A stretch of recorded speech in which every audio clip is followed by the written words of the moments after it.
ข่าวงานค่ะพี่น้องที่ได้มาตรงตักกันในวันเหมือนในก็เปิดว่าภายตุ้มจนลง2ตุ้มเฮียงซึกขึ้นหล่อตึกตับซึกถึงไต4Sเสียวค่ะอันตั้งสุดได้ก็ มือข้าวยำเอาคนแน่ๆนอนเย็นค่ะนะ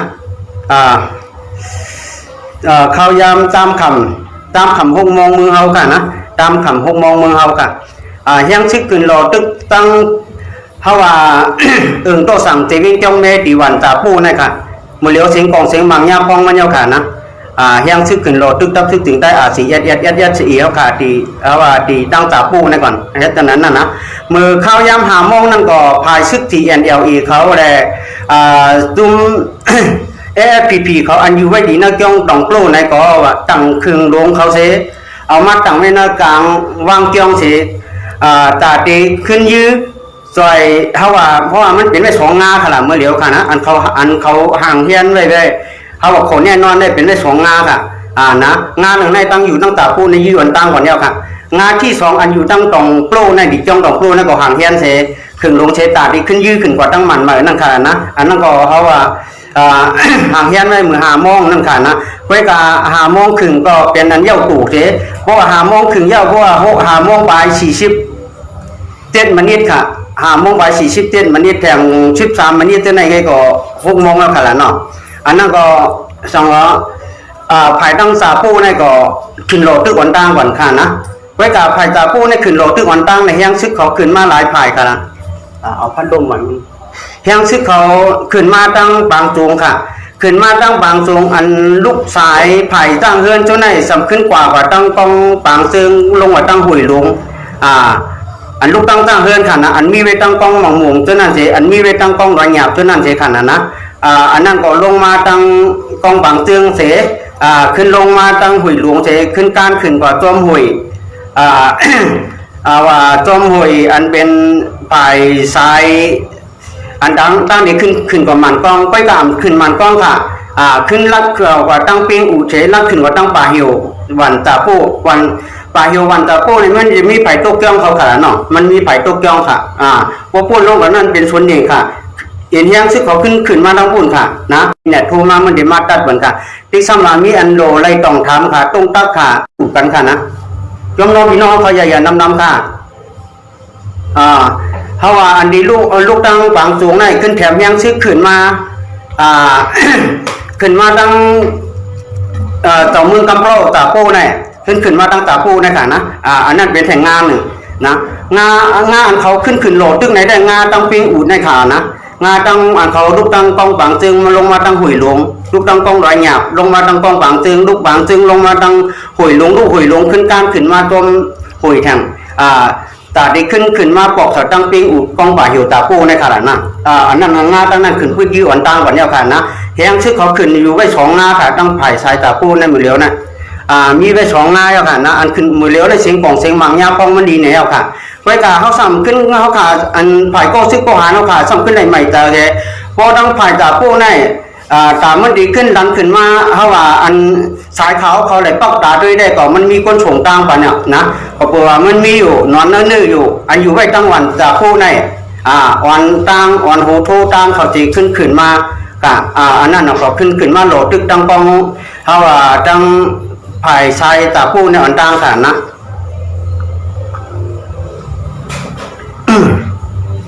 ก็บอกเฮียงชื่อขึ้นโหลดตึกในมันเป็นตั้งเหือพวกเขามาโหลดตึกตั้งไผ่สายตาโป้อันตั้งเพราะว่าก็ซื้อโกหังเขาค่ะเขาว่าแจกไว้ตั้งกูผ่ายกูตั้งเสียเพราะว่าขึ้นเอาเฮียงซื้อหือลงมาตั้งสายไฟตาโป้ในสายไฟจองโปรในเขาซ้ำดีขึ้นปัดตั้งมันเหมยเพราะว่าเขาปัดตั้งมันเหมยในหนังคือเขาดีขึ้นยึดปืนตีนั่นไหลค่ะนะแต่ว่าปืนตีได้เขาพายจียาเราก็เมื่อไก่เขาขาก็อะไรกับศึกกับสารหากอันเป็นอันต่อซึกร้องเขาอันเนี่ยเป้าไว้นะปืนเขาในพอหลาดหยาบเนี่ยเนาะหันอยู่ไล่สวดก็ต้องพูดมากพิธีการเนาะขาเขายอมน้อมใหญ่ๆนำป้อมป่องเตอวะเนาะปอกไปหมดเยอะเมื่ออันไก่พูมาเนาะไล่สวดอยู่ตั้งไหนนะมันดูปอกไปหมดเลยพวกเห็นตั้งไหนสัมผัสว่าด้วยปอดตัวกันนะเป็นหยาบเนาะมันจะเสียงในมันตั้มกล้ามกันเนี่ยพอเห็นตั้งไหนมันตั้มกล้ามเงินใคร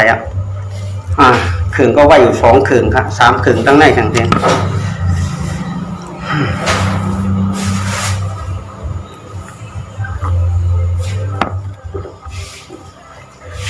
เขาว่าสายไผ่ตั้งมันหมายนี่ก็ไผ่ตองโปรอันอยู่ไว้นอกจ้องนี่ก็ไปฮัดออกจ้องเมื่อข้าวยามหัวขำหาโมงปลายจะในก็ได้หางแห้งขึงลงเขาเสตาดีขึ้นยืมมาตั้งมันหมายนี่เสียนางเฮือฮาวาเตไผ่อาศียาเขาโปปงเตอสัมตีเฮกว่าไผ่แล้วไผ่หนึ่งอย่าไปเฮค่ะนะเอ็นแห้งซึ่งอันเขาขึ้นมาโหลดดึกชายตาปูได้อัมโปนำทางกาคือค่ะเอ็นแห้งซึ่งหมก8 ชิปปลายค่ะนะอันนั้นก็มีอยู่แห้งบนหมก8 ชิปปลายค่ะอันเขาเลยเพิ่มแถมมาไว้กับเขาขาดซ้ำขึ้นมากูแถงตั้งสายไผ่ป่าค่าสายไผ่ป่าค่าอันก็นั่นก็ไผ่ตั้งเมืองกุ้งในเขาก็มีอยู่แถวหน้าหมอตองโตหรือเขาจะไหนค่ะนะมีแถวโคอุงของเขาก็มีอยู่เพราะว่าเขายื้อหลายไผ่นั่นคือเขาพอดีเขายึดนักปืนดีไหลอันว่านั่นค่ะนะนั่นก็เขาดีหลอกหลายไผ่ก็กับไผ่กองว่างก็อย่าปีไว้สติชอบก็ซื้อก็หาเราเขานะอันอยู่ไว้นักปืนดีหิมกองว่างจะไหนก็อย่าปีไว้สติชอบลาค่ะนะมันเดเขาว่ายังซื้อเขาขาก็อันนั้นได้ก็อันอยู่ไว้นับพื้นที่เจ้านั่นก็อย่าไปเหกว่าตั้งเราตั้งหนึ่งค่ะอันนั้นก็ขาตั้งสติบันตาก็ซึกก็หาเขาลอกลายเขาเย็นในเขามันเป็นไว้ตั้งแต่ปูใน2 งาเขาว่าเพราะว่าตั้งสายผายตั้งต่องปลูในก็เพราะว่าตั้งกองเพราะว่าอย่างนั้นเนี่ยทำเป็นอย่างผายซ้ำแดงผายตั้งจ้องต่องปลูในยื้อกว่าเราคือในพวกไผ่สายตั้งจ้องต่องโต้ได้ปล่อยมังลงสวรรค์ตั้งก็อันที่ขึ้นเฮขึ้นมาเนี่ยอันอยู่ไว้ตั้งจู่มาอื่นเชนั่นก็เขาว่าตาเด็กขึ้นเอาเอ็นแห้งซึกตั้งไผ่ตั้งอันอยู่ไว้ตั้งจู่มาอื่นในแถงกานะอันนั้นก็มีอยู่เหมือนกันค่ะจู่มาอื่นในพวกลูกตั้งขึ้นหมันจ้าในขึ้นมาแถงตีมาเข่าสายไม่หุ้งเลยค่ะสายเขาว่าสายไม่สาย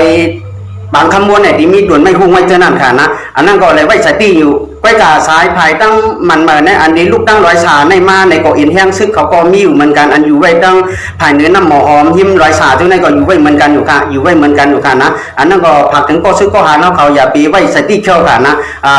ไว้กาอันว่าสายภายตองปลูกได้ก่อกั้มเขาขาดที่ขึ้นกับ10 กว่าอันเป็นสายเขานับพื้นที่อยู่ไว้ค่ะนะนับพื้นที่อันได้ปักไว้อยู่หลายภายอันนั้นเป็นสายภายตาปลูกได้ก่อแตกเลี้ยงดีอยู่แล้วนะอันเครื่องแถมแห้งซึกมาในเป็นอันเขาขึ้นโหลตึ้งในเฮ็ดไป2 งาค่ะนะไว้กาสำราญไหลมาใหม่ตาแสงพวกเขาขึ้นมาต้มไผ่ไต้หวันตาปุลงว่าตั้งเขาว่าไผ่ตั้งเจิงหองวันตาปูนั่นค่ะนะเขาขึ้นมาต้มหวยในตาเขาเดี๋ยวขึ้นมาพอกกลางแห่งอันนั้นก็เขาก็ห่างแห้งแรงผ่าทางมันยาวขาดนะไว้กาดีขึ้นอันเอ็นแห้งชื่อเขาก็งำในก็ตาดีขึ้นมาพอกกลางในมันก็มีค่ะอันนั้นก็เขาว่าภายสายตาปูได้ก็ขึ้นโหลตึกอยู่ดังภายอาจียันเท่าอยู่มือเลี้ยวได้เสียงกองเสียงหมากก็ยาพองมันอยู่ยาวค่ะนะอันนั้นก็เลยไว้สติสายป่าข้าในก็เลยไว้สติค่ะนะซ้ำแดงสายภายปังหมังมืออันลงมาตั้งป่าเลี้ยงสีลงมาตั้งกวนสลัมสีลงมาตั้งผมหมูกองเตียงเขาเจ้าไหนก็ตั้งเขาว่ากองมูชายเขาก็เลยไว้สติอยู่เหมือนกันค่ะนะ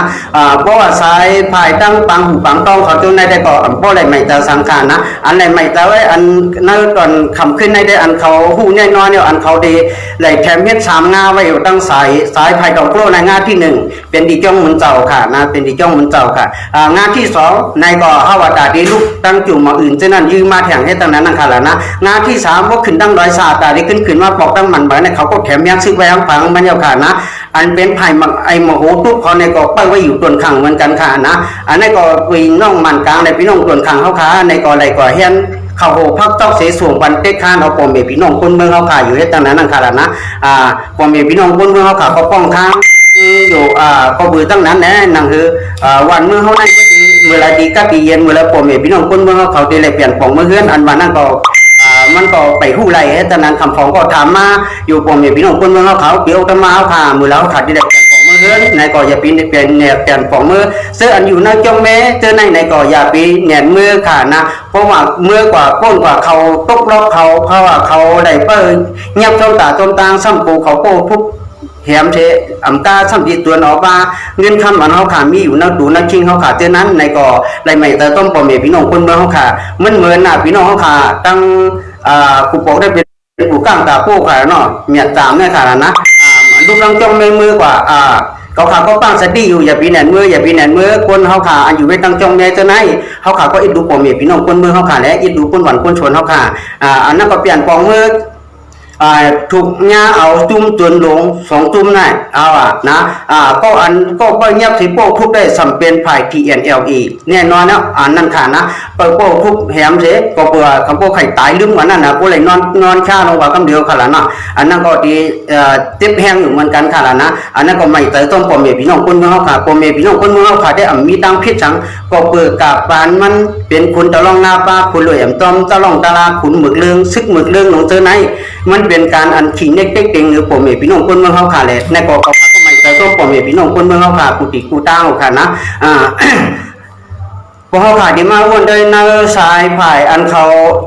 ป้องวงเขาในก่อห่างเฮียนไว้อยู่เหมือนกันค่ะนะตาที่ขึ้นโหลดขึ้นให้จากนั้นนะค่ะละหรือเส้นนั้นอันก้าช่างที่ปล่อยมาเสออันเป็นมา107เขาในค่ะละนะนักโกเพราะว่ามันป้นขำป้นในช่างที่โกกว่าตุ้มตื้อตรงงาขึ้นคนเมืองเขาขาเลยนั่นก็เป็นอันใดไม่ตายอยู่เหมือนกันค่ะนะตำสายขาวตรงตั้งไม้เอาค่ะที่ขึ้นกับสืบกว่าหน้าพื้นตีเป็นตั้งนี้ไว้ค่ะ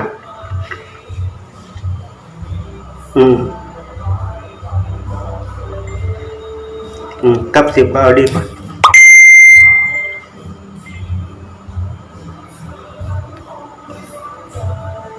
เอาข่ามาส่งค่ะเงาลายแล้วเงาลายนับพื้นที่เป็นไปตั้งคือคำมาเดียว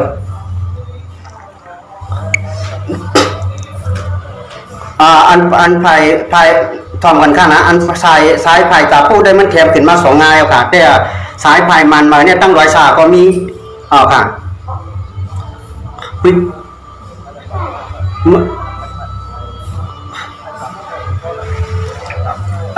มื่อเลี้ยวย้อนปึงยิงทำสายขาวเขาพวกขาปล่อยเสียงออกตรงนี้อะไรอยู่ค่ะ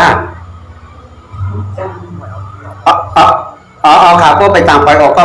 เป็นสังขารเขาว่าอันใดพังสติไว้อยู่มือเลี้ยวเนี่ยมันเป็นภายราคาอันปึงหลวงมันไหนค่ะ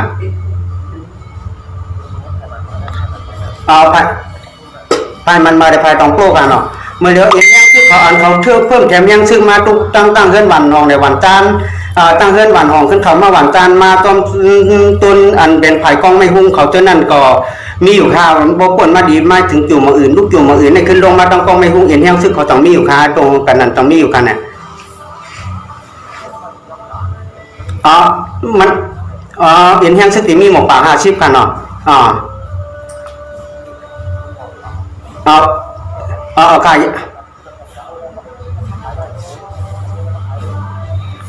ภายตาพวกในมอ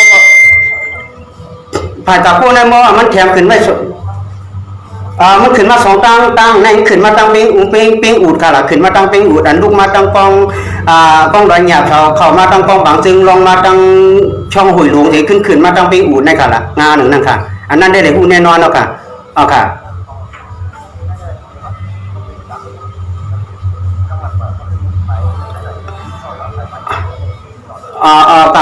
ภายอันภายตั้งวัดโตสังเนี่ยอย่าเขาว่าหลวงไรผ้าที่มันตาก็ซื้อก็หาเนาะเขาเต้ๆกันนะคนนั้นเนาะค่ะค่ะเพราะค่ะเพราะขาดีขึ้นมาวนได้แถงงานหนึ่งไงอันเขาลูกอันมือเหลียวเนี่ยเขาก็มีได้แถวหน้าหมอต้องเขาก็โกองเขาโตหรือเขาอันพอมีพี่น้องคนเมืองเขาขาตั้งเมืองกรุงเนี่ยมาสู่มันเขาปักเต้าอยู่ก้อยกางานตั้งพุ่นก็เขาว่าจะดีขึ้นโหลดขึ้นอาจียาเท่านั้นขึ้นในต่างเงาลายมันเป็นต่างอยู่ไว้ค่ะละ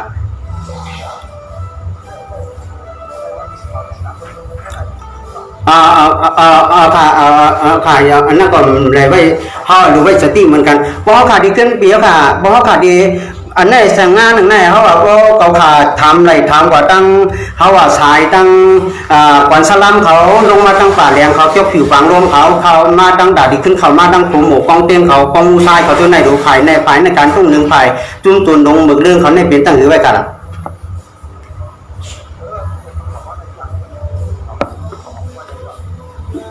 ค่ะ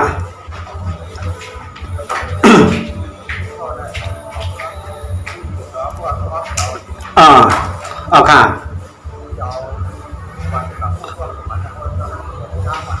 เอาค่ะเพราะมือเดียวตอนในต้องทำสายขาวอันตั้งไว้อยู่ในสายไผ่จากโปติโตสั่งในอยู่ค่ะอันเขาเพิ่งแจมยังซึกขึ้นมาเพราะว่าขึ้นมาต้องหวยเสขึ้นมาแต่ไผ่ยุงต่างมันกล้องนั่นที่เป็นไรอยู่ค่ะมันเป็นไรอยู่ค่ะ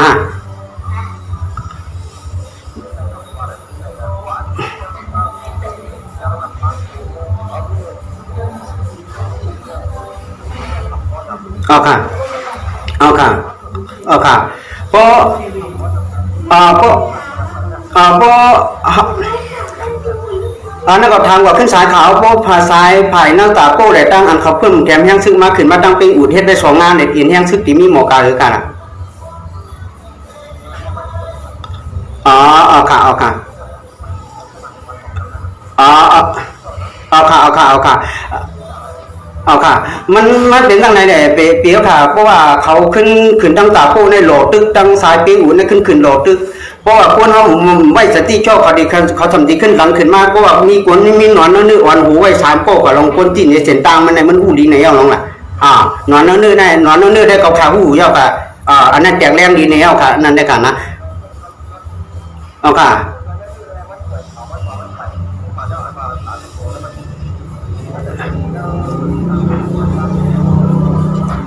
เอา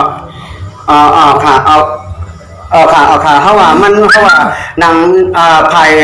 ก็ชื่อก็หาเนาะอันอยู่ไว้ตั้งไผ่โต้ทางในก็รู้เลยไว้จะตีไว้ตั้งไผ่แต่ยุงต่างมันกล้องในเพราะมันจะตั้งนานในมันมีหนอนนั่นนึกเขาพูดมัดเส้นตั้งค่ะลองหลับว่านั่นน่ะอันว่าสองงานได้เขาขึ้นโลตึกกับมันเนาะค่ะนะใกล้กับก็ชื่อก็หาเขาสัมพังไอ้เย่ไผ่ตั้งหลังเซก็สัมได้ใหม่แต่กูเขาขึ้นดันขึ้นมาขอบกลางมันถึงไอ้ตอนนั้นน่ะเอาค่ะอันนี้ที่เป็นอะไรอยู่ค่ะเนาะเอาค่ะ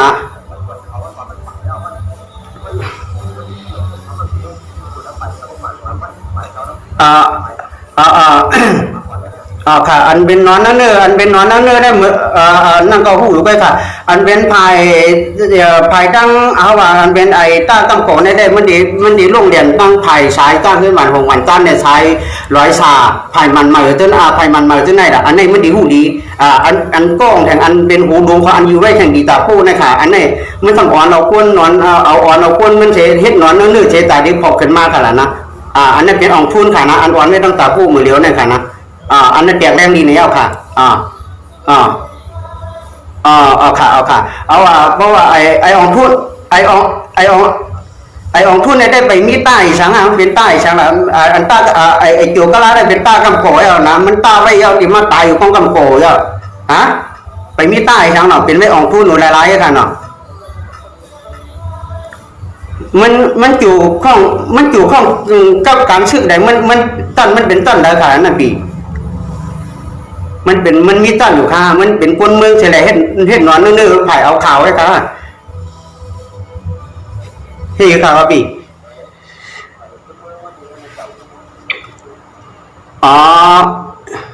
ไผ่เอาขาวเอาค่ะป่องใจค่ะอันนะค่ะเพราะว่าเขาเหมือนกันเปิดไว้สองหน้าค่ะละอันตาดีทู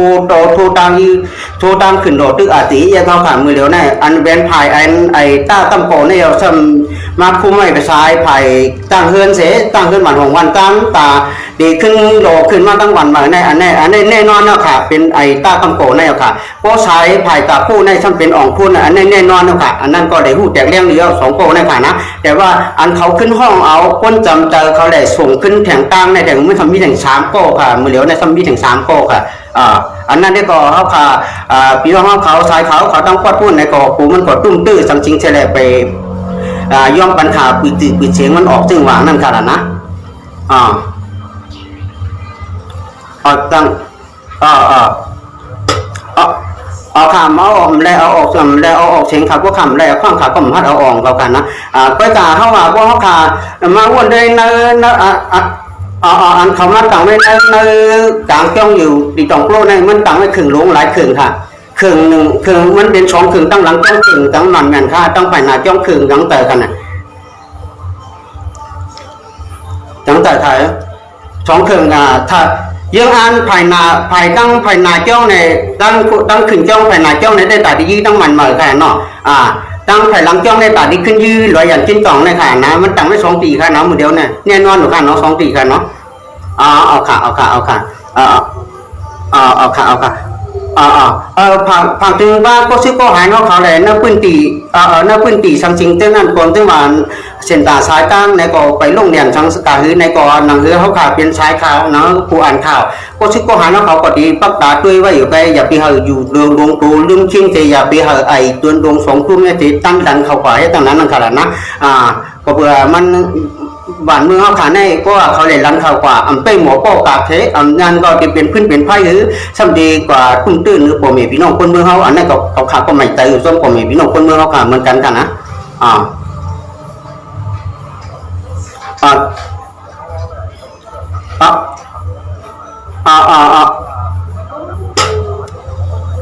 พอมันขึ้นตั้งไผ่ตาโป้พอมันยื้อไผ่ตาโป้มันดีหลังขึ้นตั้งไผ่ก้องก้องในก็ดีทู่ยื้อขึ้นเหมือนกันเนาะพอน้องพอตั้งไหนกันเนาะตั้งนักเกี่ยวก้องก้องในตั้งไหนตั้งครึ่งลงไว้อยู่ค่ะมือเลี้ยวน่ะตั้งพวกเขาว่านาตีเกี่ยวก้องก้องในตั้งเขาตั้งครึ่งเขาตั้งครึ่งลงเขาไว้เหมือนกันค่ะเนาะค่ะอันครึ่งลงเขาในเลยตั้งไว้เดือน2 ปีแล้วนะ2 โลเลยก้องก้องก้องก้องในมีหลายครึ่งค่ะอันเขาตั้งไว้ครึ่งลงในตั้งหลังจ้องได้มีไฟมียื้อสังขารหรือจะมาตั้งหน้าได้แต่ละเนาะ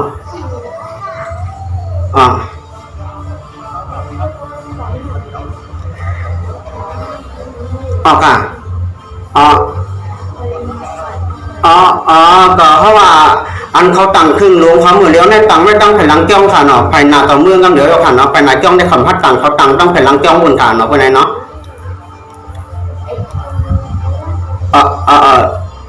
ค่ะตั้งค่ะตั้งมีข้าวยามเตรียมไม่หมายพงขายค่ะพอขึ้นโพมาเนาะหมายพงอันขาดโพก่อนในกำเดียวค่ะน่ะมันดูเตรียมแล้วพวกเขานอกขึงเลยนะเดี๋ยวเจ้าหน้าอันไก่ผักถึงก็ซื้อก็หารเขาเลยพ่อแม่พี่น้องคนเมืองเขาจะมีสังกัดละอยู่ไว้นับปืนตีจริง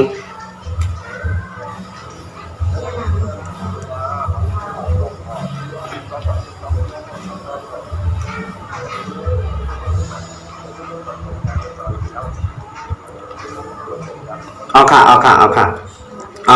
อันพ่อแม่พี่น้องคนเมืองเขาค่ะอันไหนเฮ็ดราคาเอาค่ะเขาว่าอันพ่อแม่พี่น้องคนเมืองเขาค่ะจักกินแต่มีหลายวันค่ะเอาค่ะตอนนี้ยินเสียงข่าวอยู่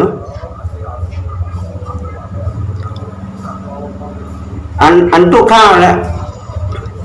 ค่ะอันไหนตุกอันในตู้ข้าวไว้นะอันในตู้ข้าวที่เป็นกองวง1 หมู่บ้านตั้งเฮือนมันห้องเสที่ทำตองโปรเสเพราะว่าพวกนั้น3 จีในหลังเฮือนกวนเนี่ยที่มีหมอกาคือกาทั้งหมดที่มีหมอกหลายปากค่ะ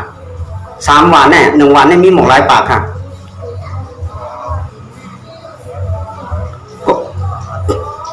ว่าตั้ง3 วันเนี่ยเดี๋ยวมีหลังเฮือนจะมีหมอก4 ปาก5ในกันเนาะค่ะค่ะเมื่อเดี๋ยวนี้อันเขาเงียบไว้กวนอันเป้าวันสังสิงเจอันตาดีหุงเขาหุงพักบันเลี้ยงเขาใจส่งเขาส่งพักเขาในกองวงก็มีอยู่เขาก็เงียบไว้อยู่ข้างมันค่ะนะตั้งเฮือนตีตั้งเฮือนหมันของก็มีตีตองกลูกก็มีอยู่มีไป3 ตีเอาค่ะนะค่ะ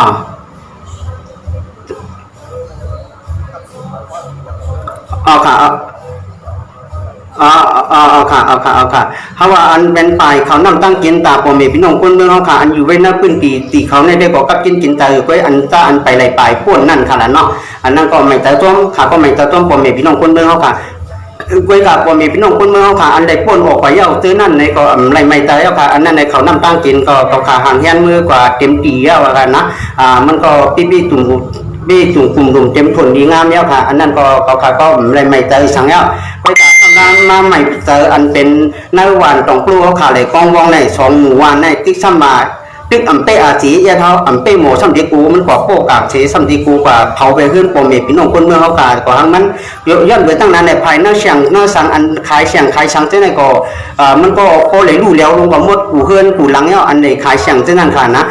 อันนั้นก็เป็นปมเมพี่น้องคนเมืองเขาก็เลยซุ่มลงซุ่มหลังเนี่ยว่าซ้ำขึ้นมาอันเป็นหนังชกว่ามันเขาว่าตึกอำเปอาจียาเดติเอาไพ่ตูไปอันว่านั่นก็เขาขาก็ไม่แต่ต้นปมเมพี่น้องคนเมืองเขาขายอยู่เหมือนกันในก็นั่นคือมันพอเต็มเป็นนั่นนั่นน่ะเขาขาพี่น้องในก็ลงหนูต่อยกันเจ็ดเคให้กังตาปมเมพี่น้องคนเมืองเขาขาพวกเขาขาดีว่าไพ่ใหม่เฮือนหลังไหนพวกวันหลังไหนพวกตั้งไหนเขาขาดีออนกันต่อยเคคนน้ำหมูอันเขาขาก็ช่ำมีเหมือนมือเลี้ยวในที่เขากองว่องในย่าก็สองหลังเขาขาหลังนั้นเนาะเอาขาลาดค่ะ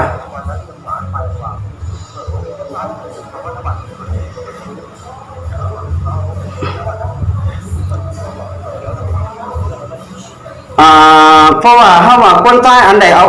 คนใต้อันใดพ้นออกไปเอาขึ้นเข่ามาโมจังไหนมันสั่งถูกกับเรามันสั่งถูกขาปีเพราะเป็นเขาว่าเด้มันทำดีญ่าอันเขาทำดีหม่ำมาก็สอนเขาทำดีว่าแอบอ่างเอาอะไรกูมีทำดีว่าว่าใครมาเอาข่าวมากกว่าพวกนั้นมันขึ้นเข่ามายังทำดีโป๊ะทุกๆอย่างพวกเป็นอะไรได้อย่าไปเข่าขึ้นกันละอันนี้จะเป็นเขียนตั้งดีมันเลยค่ะนะค่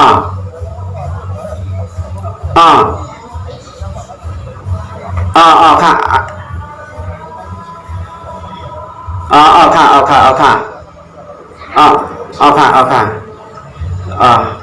อันนั้นก็เพราะว่ามันเป็นตั้งคือได้ว่าไม่แต่ต้นปมพี่น้องคนเมืองเขาค่ะอันอยู่ไว้ในพื้นที่พวกต่างในพวกออกเขาพ่นให้ก่อดีอยู่ไว้เพราะว่าเหมือนหนังที่พ่นในก่ออย่าไปออกให้ต่างนั้นค่ะนะกูว่าปมพี่น้องคนเมืองเขาเอาค่ะมันแม่นค่ะเนี่ยไว้กับอันออกพ่นแล้วได้ก่ออย่าไปใหม่แต่ทั้งตั้งพี่ค่ะก็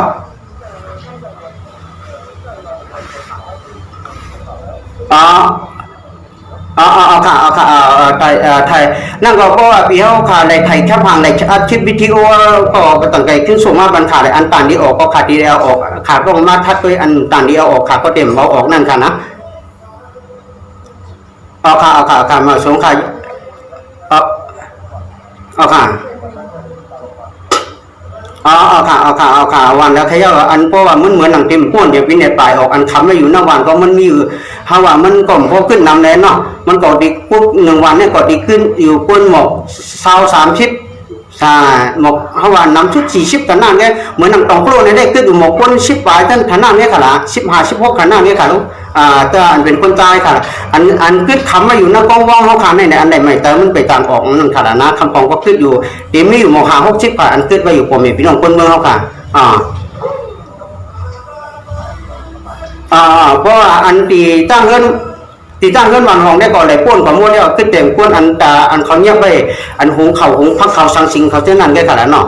อันนั้นก็ถ้าว่าผมพี่น้องคนเมืองเขาค่ะตอนนี้ก็ป้องข้างหลังเหมือนกันเนาะค่ะ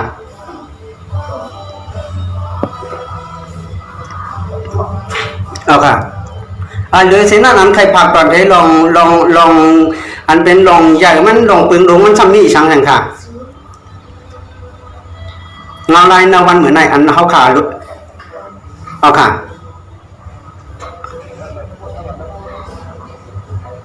เอาค่ะเอาค่ะ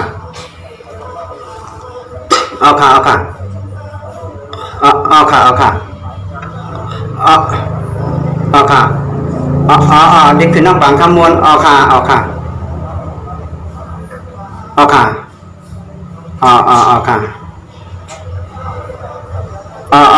ะเพราะว่า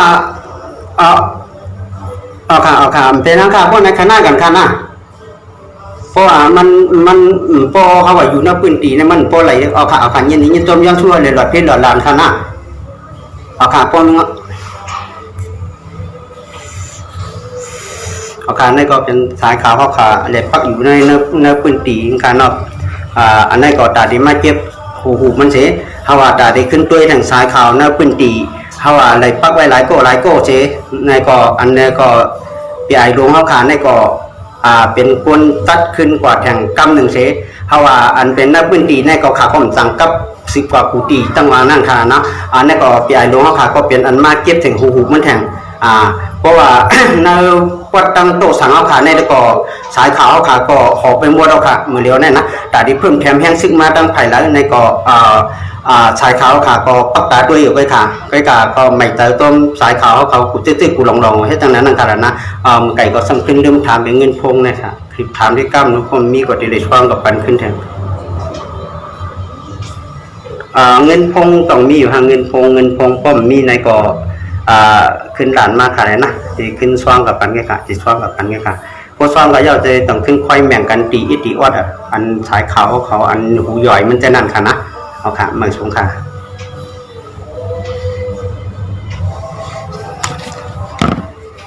นั่นก็ตาดีขึ้นมาเก็บขึ้นเขาว่าเก็บหูมันขึ้นเสียเขาขาก็ตีได้ตรงตั้งกว่าฝ่ายก็ซื้อก็หาเขาในก่อสังวาในทำรายงานส่วนเขาขาใช้อุตมายอยู่ในก่อนั่งก่ออะไรพังอายีกันไว้ภายตั้งกล่องปลูในเยื่อไม่อยู่สองงาค่ะนะเยื่อไม่ปีจ้องมันต่อในเยื่อไม่อยู่สองงา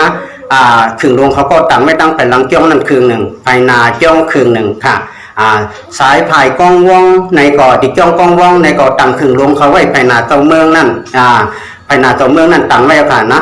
เพราะว่าตั้งไม่ตั้งไปนาเจ้าเมืองในเพราะว่าว่าตั้งไปหลังจ้องมันตั้งยี่ขามจ้องค่ะเนาะเพราะตั้งต้องไปนาเจ้าเมืองในมันจะเป็นเส้นตามมันเขาว่ามันร่วงไว้ค่ะล่ะมันต่างที่ขึ้นปล่อยขึ้นกว่าตู้ขาม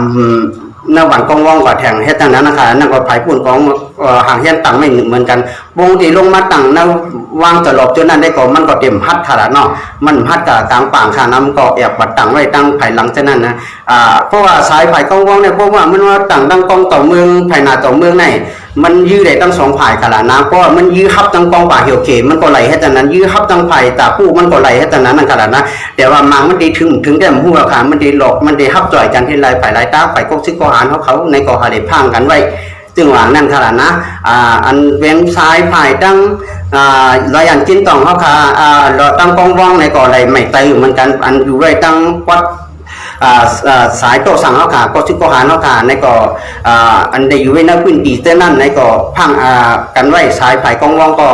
เขาว่ามันก็เอาหมางลงใส่มันสัมดีเอาปนมันในการกว่าที่ติดกับการขึ้นหนังหรือพวกเขาขึ้นไหนนักพื้นที่แต่นั้นค่ะนะสายป่าข้าในก็อย่าปีไว้ใส่ที่ชอบค่ะสายป่าข้าก็อย่าปีไว้ใส่ที่ชอบค่ะนะสายไผ่ตั้งเฮือนอันหวานหองขึ้นมาตั้งหวานตั้งเขาเพิ่มแถมแห้งซึกเขามาแต่ดีขึ้นเขามาตั้งจู่มาอื่นขึ้นโลขึ้นมาตั้งสายหวานมาแล้วก็อินแห้งมีปองปากหาชิปค่ะไผ่ตั้งร้อยสาแต่ดีขึ้นลูกตั้งร้อยสาจะขึ้นลัดลงมาตั้งหมันหน่อยนะก็อินแห้งเขามีอยู่หมก70 ปลายแค่ค่ะนะอันนั้นก็มีอยู่70 ปลายค่ะนะแต่เท่าว่าอันนั้นก็มันเป็นใน1 งา 1ไผ่ตั้งร้อยสางาที่2อยู่มาอื่นบางขมวนอยู่มาอื่นนั่นเป็นอันเดียวมันมาสายเดียวกันค่ะนะงาที่3อยู่ที่สายตองปลูอันอยู่เว้นนักพื้นที่นักจ้องให้แต่นั้นค่ะนะอันนั้นก็เลยไม่ใจอยู่เหมือนกันงาที่5สายไผ่กองวองงาที่6สายไผ่ปิงอูดลูกลักขึ้นมาตั้งกองป่าอยู่ปังปิงอุดหวานตาปูค่ะอันในลูกมาตั้งปังตุงเจ้านั่นก็มีอยู่เหมือนกันค่ะวันนะอันนั้นก็ไม่เตอจงก็ซึกก็หาเขาอย่าปีไว้ใส่ที่โชว์ใส่กำขาดนะอันนั้นก็สังเกตว่าเงาลายมันเด็กลายอันตาอันเขาดีเพิ่มแถมแห้งซึ่งมาอยู่มาไผ่แล้วอยู่ไว้หน้าพื้นตีละหลายอยู่นั้นนั่นก็เขาขาก็ติดขึ้นเลยมารายงานสุดแห่งอยู่กำขาดนะเอาขาไม่สงขามื่อเดียวเสียงกล่องเสียงหมังยาพองมันเนี่ยเย็นอยู่ฮะไปเย็นค่ะมื่อเดียวตรงยาพองเอาค่ะพอสายไผ่ตาผู้เนี่ยเขาขึ้นมา2 งาค่ะนะขึ้นมา2 งางาที่1เนี่ยเขาลูกตั้งกองปางดีตั้งกองลอยหยาบตั้งเฮือนลงมาตั้งปางเตืองการลงมาตั้งนาหุยหลวงขึ้นมาตั้งป่าฮิวตาปูนะคะป่าฮิวตาปูในมีตั้งไผ่ตกย่องเท่านั้นค่ะนะงาที่1ขึ้นมาตั้งนั้นงาที่2ลูกมันตั้งปางสูงเท่านั้นมาค่ะนะเอาค่ะนั่นก็ผักถึงก็ซึกก็หาเนาะเขาไผ่ตั้งป่าค่าในก็เลยไว้สติอยู่เหมือนกันไงค่ะนะนั่นก็อย่าปีไว้โปย่ามามางค่ะอันนั้นก็เขาว่าไผ่อันอยู่ไว้ตั้งน้ำหมอต้องเขาโตหรือเขาขูอุ้งเขาเท่านั้นก็มันก็ตีหลอกหลายไผ่ละนั่นคือเขาว่าพอมันหลอกไว้ห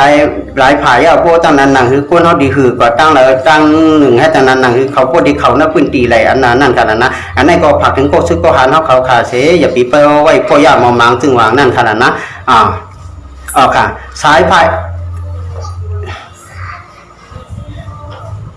อ๋ออ๋ออ๋อค่ะอ๋อค่ะเพราะว่าใช้ไฟตองพูดได้ไปจ่ายคือต้องง้างกันอยู่มือเลี้ยวนะแต่ว่าพูดจะสายไฟตาพูดได้แก่ไว้สัมมาถึงตั้งมันมาถึงตั้งร้อยชาไม่ก็สำเร็จกูอยู่เหมือนกันค่ะนะปีนะเอาค่ะเป็นสังขารนะเพราะว่าตั้งนั้นเขาก็ผักถึงก็ซิบก็หาเนาะเขาสังในอยู่ไว้ในพื้นที่สังจริงก็นะอันนั้นก็สังมันกับสิบหาเขาเลยสังก็กับสิบค่ะกั้มมีมดกูตีอยู่ใกล้มาเมื่อไก่กับสิบปลายตีมันไรนั่นค่ะนะมันเลี้ยงมันดีค่ะเป็นสังขารขนาดก่อนค่ะนะค่ะมาสงค่ะค่ะร่วมเหมือนกันค่ะเราไม่ถึงกับสิบกันแห่งได้ฝ่ายหลายตาค่ะพี่น้องเขาใจเย็นๆกันอย่าพิจารณากว่ากันตั้งแล้วค่ะนะ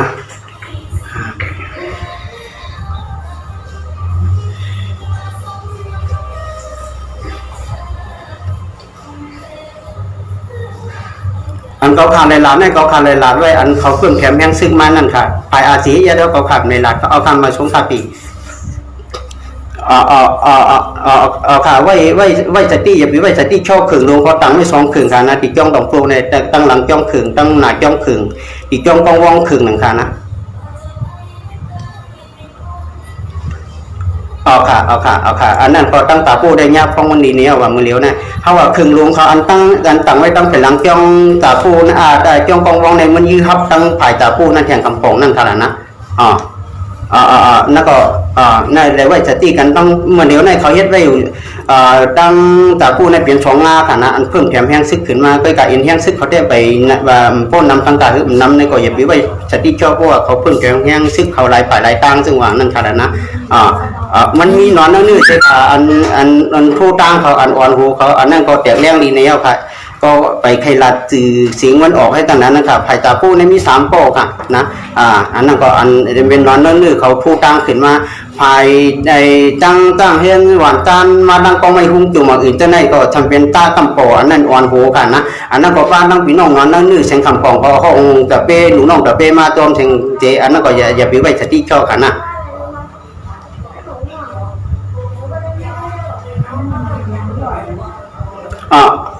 ค่ะแต่ว่าเขาว่าเลยทัดดีด้วยเลยทัดด้วยหลีไหนค่ะว่าเนื้อจ้องกองวองเลยต้องโปรได้เลยทัดเดียวเพราะว่าขึงลงเขาตั้งไว้2 ฝ่ายค่ะเพราะว่า